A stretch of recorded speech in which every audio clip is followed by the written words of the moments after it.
As you come up to 10, that is their god. That is 10. That is the hermaphrodite. But if you stop at 9 and you skip to 11, skipping god, then you are Luciferian. Because 11 is the number of the magician. It's the one step above. Once you have accomplished the tree of life, you are now the magician. You are one above 10. But they're doing it by skipping god. That's the symbolism of 9/11.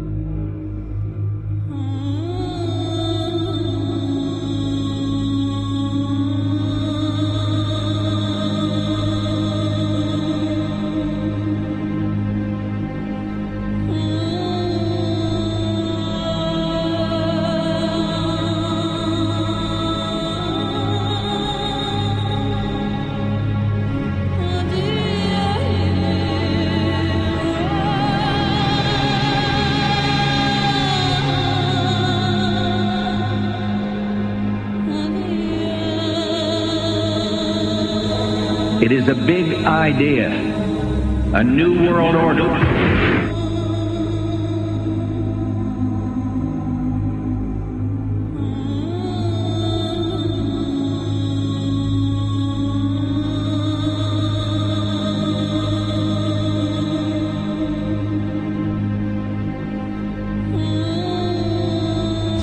We were on assignment. We were supposed to kill 2 birds with 1 stone. In Fight Club, Project Mayhem destroys a giant bronze spherical sculpture. This seems an obvious reference to the sphere at the World Trade Center complex. Trust me, everything's gonna be fine. In a pivotal scene reminiscent of 9/11, we see the destruction of skyscrapers and the change of a skyline. Second anniversary of the 9/11 attack on the World Trade Center, George Bush asked for an $87 billion increase in military spending.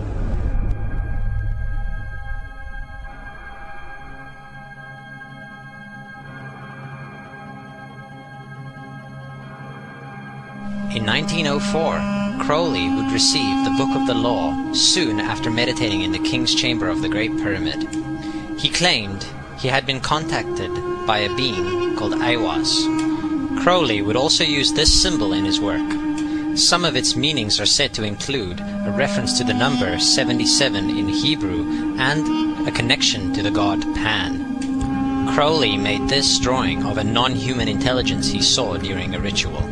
Synchronous 23 has made the connection between Aiwass and the Wizard of Oz, and has further pointed out the similarities between Crowley's grey alien-like drawing and the depiction of the projection of the Wizard of Oz in the film version.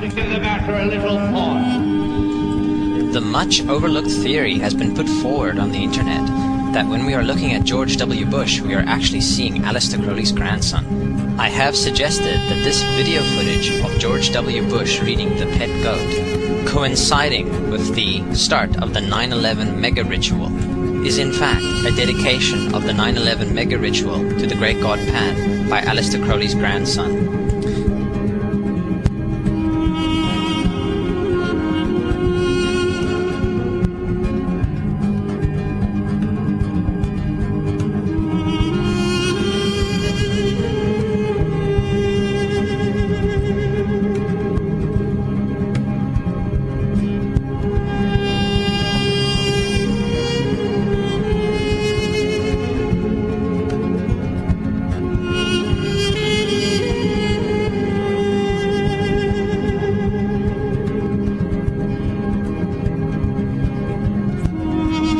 Things get a little weird.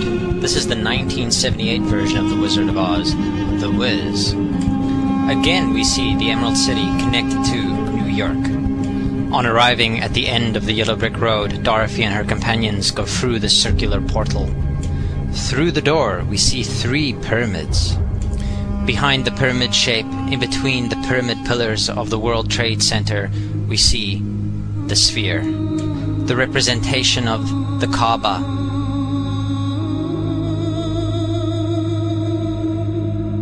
The inhabitants of Oz dance around the sphere in ritualistic fashion.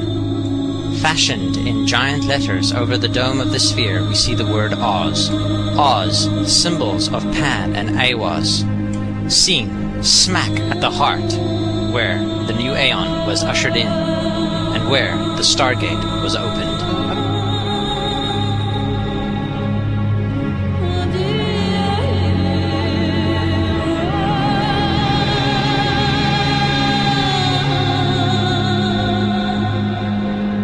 Between the Twin Towers is called the spherical caryatid. It was made by artist Fritz Koenig and was nicknamed the Sphere. We see that Koenig made this thing in Bavaria, the same place where the Illuminati was founded. The most interesting fact about the placement of the Sphere at the World Trade Center Plaza has to be that architect and designer of the World Trade Center, Minoru Yamasaki, intended the plaza itself to be a representation of the Grand Mosque of Mecca, the Sphere in particular taking the place of the Kaaba.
So, my friends, it's time you start placing your faith and your dedication to the one and only God, the everlasting creator of everything on earth and in the universe.